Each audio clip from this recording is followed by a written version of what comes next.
Hello and welcome to Tuesday's tarot tutorial video. Today I'll be talking about 3 cards from the major arcana of the tarot deck, which are the Magician, the Lovers, and the Hermit cards. I'll mostly focus on the Magician card in this video with just a quick reference to the Lovers and Hermit. I specifically selected these cards because they all represent the energy of Mercury. I was inspired to make today's video based upon the upcoming Mercury Retrograde period we have just entered into. Mercury stations retrograde at 6:04 a.m. Pacific Standard Time on Tuesday, August 30th, 2016. It remains retrograde for approximately 2 weeks until Wednesday, September 21st, 2016 at 10:31 p.m. PST. Things can begin to pick back up again and things can move forward when Mercury stations direct. So, Mercury retrograde periods have gained some notoriety in the public eye for being a time to dread or fear for everything to fall apart and for lives to crumble. However, I feel this popular opinion has been rather sensationalized and blown out of proportion. Yes, it's true that Mercury is the planet of communication, and during Mercury retrogrades, we are bound to have a few miscommunications. This is really nothing to fear. We do live in a modern world run by technology, so minor inconveniences or malfunctions in our technology communication systems can seem like a tragedy, especially when files haven't been backed up, when we miss an important email, or forget an appointment, or travel plans are delayed. However, it's really not a tragedy. These things can be made up for, and a lot of times it just takes a little bit of extra effort in making sure that we're clear on communication. And, if things don't go according to plan, it's wise to accept the reality that sometimes things just don't go according to our plan because they're in our best interest or they just aren't meant to happen. So, having said all the things that can go wrong during a Mercury retrograde, these periods can actually be useful. So anytime a planet has the appearance of moving backwards in the sky, which it really isn't, it just appears that way from Earth's point of view because of our orbit, we have ground to go back over. So Mercury retrogrades can be useful for redoing things we can improve on. So anything you can apply a re-prefix to is useful to accomplish at this time. For example, we can redo, we can research, renew, reorganize, recycle, readdress, reassess, readjust, reread, reaffirm, recalculate, recall. We can remember. So yes, you get the picture. I just make sure not to react to any minor annoyances that arise. Mercury hardly ever brings us tragedy, so just remember that. It's just can be small agitations sometimes. So that's why he is also known as the trickster planet. So some people don't like doing things twice or even multiple times, but Mercury is just making sure that we are very clear. The more we push against things that are just not working during this time frame, they will unravel because they aren't supposed to work at the moment. This is a prime opportunity for going back and fixing things that we had already started, not for forging ahead with new things. So anything that is initiated during this time will be redone in the future. If you do sign on the dotted line for anything during a Mercury retrograde, just know that it will most likely be reviewed for revision in the future. So during Mercury retrograde, things, again, people can pop up from the past for a visit, old friends, old lovers, old coworkers, or people that we once knew and had forgotten. I really don't want to elaborate further on this for it to turn into a complete astrology lecture, so I'll just leave it at that. If you have any questions or comments about Mercury retrograde, you can leave them in the comments section below. So the Magician figure in the center of the Magician card is the quintessential archetype for Mercury. Mercury is a planet which rules this card, but mythologically he is also known as the swift messenger god of the Greeks, Hermes, who transmits knowledge from the top of Mount Olympus to the depths of Hades. You can see in this card that the magician's position is pointing one hand up, holding a wand, and pointing the other down. This can be seen as him pulling energy down from above and directing it down to the earth plane. He is showing us that he is a conductor of energy, creating something out of nothing. Remember that Mercury is the planet of communication, and our words are powerful. Our words are a product of our thoughts. Thoughts become words, words become actions, and actions become our future and reality. This card has a deep esoteric wisdom that I could really go on and on about for hours, but for time's sake, I will discuss just a few more of the symbols in the card and how they apply specifically to Mercury. So the lemniscate here above his head is an 8 on its side. It represents eternity, eternal knowledge, and the universal stream of consciousness that's always flowing. You have an 8 that just kind of goes round and round in circles and it never ends.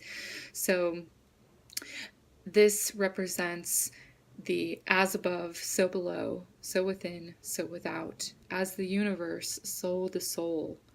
The lemniscate is a symbol for the planet Mercury. Mercury takes 88 days to rotate around the sun. So we see the 8 here in reference to Mercury. Other things in this card that apply to Mercury are the tools on the magician's table. We see a cup, a wand, a sword, and a pentacle, which are the suits of the tarot deck in the Minor Arcana. The elements are all laid out before him, so he has quick access to each of them.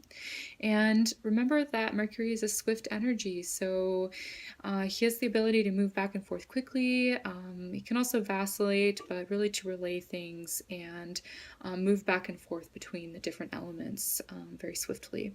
So Mercury is also known as a trickster planet. The magician is adept at sleight of hand. This is a card of magic. He is a magician after all and creates illusions. We don't get to see what's behind the cape or what's really under his table. We see a lot of foliage here with flowers growing out, roses and white lilies. So there are things that can be hidden with this energy. He can be deceptive, either for entertainment purposes like street performers or for personal gain, like con artists, depending on the personal character of the person you are dealing with. So quick general meanings of this card are thinking and acting quickly, the innate ability to make something out of nothing, performing, imagination, navigation, experience, also interacting with the environment, self-reliance and self-knowing, self-confidence, creative power, willpower, physical skill, intelligence, and intuition, purpose, skill, magic tricks and talent, a social person, a higher comprehending mind, art, creativity, commitment, communication, leadership, and influence. So those are just some of the key words actually that can represent this card. There are a lot of things that it represents, but those are some of the major ones. So now with Mercury retrograde, we will see this card, this character, upside down. This is typically holds meaning of anything that is in the upright card, so those same definitions will be applied, but with challenges and difficulties. Okay, so communication can be delayed or misinterpreted. This is also a confusing time. Beware of smoke and mirrors and illusions. Other meanings of an inversion of this card would be self-criticism or criticism from others. Can also represent liars, cheats, and frauds. Confusion, being of two minds. Let's see, bad magic, negative thinking, miscreation, scattering of energy that is unproductive. So this would represent the Mercury retrograde as the inversion of this card, so things kind of moving backwards. So briefly, I wanted to talk about the Lovers and the Hermit cards. We'll start with the Lovers.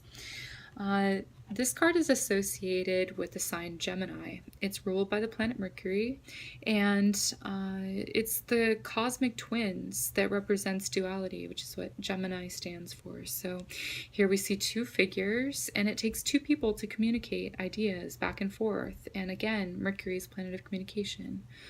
Other than basic communication, this card represents love relationships, partnerships, and friendships. Without clear, kind, and respectful communication, we can't have quality relationships with other people. I'll save any in-depth interpretation on the Lovers and the Hermit cards for other tutorial videos. But I just wanted to sort of, again, reiterate the association with Mercury here. So the Hermit is associated with the sign Virgo. Mercury rules Gemini, yes, but it also co-rules the sign of Virgo. The Hermit card is a card of wisdom. So we see an old hooded person here alone on top of an old snowy mountaintop, holding a lantern out in front of him to light the way. The Hermit has learned a lot and gained much wisdom from his relationships that we see in the Lovers card. He's learned a lot in his journey in life. Virgo is the sign of the teacher, but also the student. To teach, we must learn. This card represents showing others the way as a guide through life. It can be counsel for relationships. So if you put these together, it could be like relationship therapy or relationship counseling. Anyway, this card is representative of someone that has grown from his experiences and can help others. Interestingly enough, he, again, going back to this mountain motif here at the bottom, you can see similarly in the Lovers card that we have a mountain in the background here. You can see it in between these two figures. And remember that the magician is Hermes, which relays information from the tops of the mountain, of Mount Olympus, to the bottom, to the earth plane, which can be the depths of the earth, which is, again, Hades in the Greek mythology. So in conclusion, this time of Mercury retrograde is a time to be extra thorough in matters of communication in our relationships. We can review old patterns of communication. We can reassess our relationships. Are they working for us? And use any divinely inspired ideas or intuitive ideas to make a plan, and putting those actions or putting those ideas into action for when Mercury goes direct in a few weeks. So this is a good time to plan and then execute those plans into action when it goes stations direct. So I hope you enjoyed this video and found the information useful and entertaining. Thank you so much for watching.